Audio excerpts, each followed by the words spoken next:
ตัว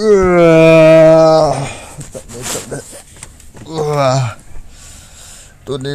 โอ้เรียบขุดปีกนมจะปันในใต้เต่าแต่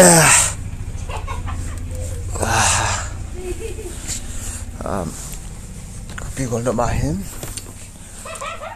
làmอย่างงุ้มจริงlàmคนลังจริงแหละที่ชิลเรียบขุดปีกนมละปีเหอุทังคุลุนอามาเฮ้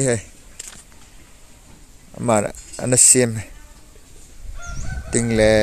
หลังอาเฮพอรับจอยอาสาเห็นตัวนี้เต่าเตะเลย let's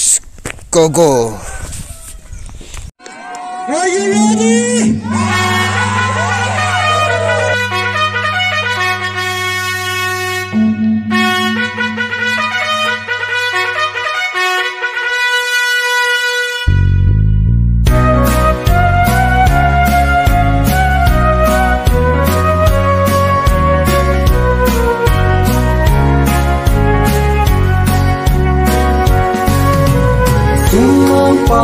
Le kumpi pa mapui na zalim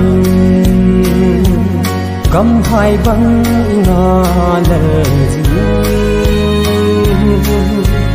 tu hin ko ni no em sel bang san ahum sultan kopi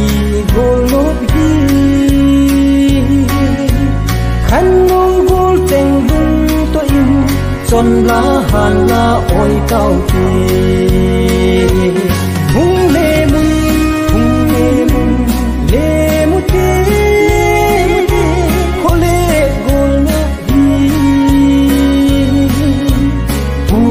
Patien alam do sao gam le gu khu le veng ho hi zet hoi ding hi nang le ke mo pu na hi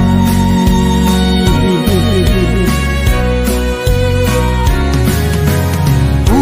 le pa kan pun khu hei kim zalim kan no gul cheng si dum tu bang long dil dil din ilung khom lung le tha panin long ti long thang kai din nin ngok tang kho I hei zi hung le mun le mu te khopi gol no hi le patien alam do sao gam le gu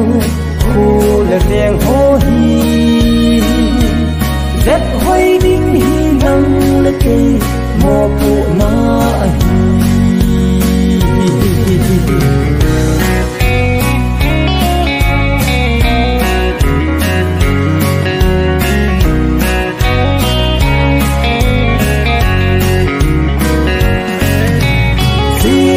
sai sun le zo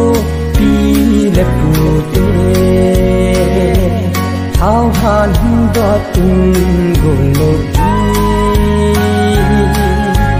khom pi da pi tung ging ngai thon a thong zo tai a hang gam lei hi som pa lu to in kim thu dai lan ka oi zi hung le mun le mu te khole kul no hi u le patien alam do sao gam le gu khu le veng ho hi zet hoi ding hi nang le ke mo pu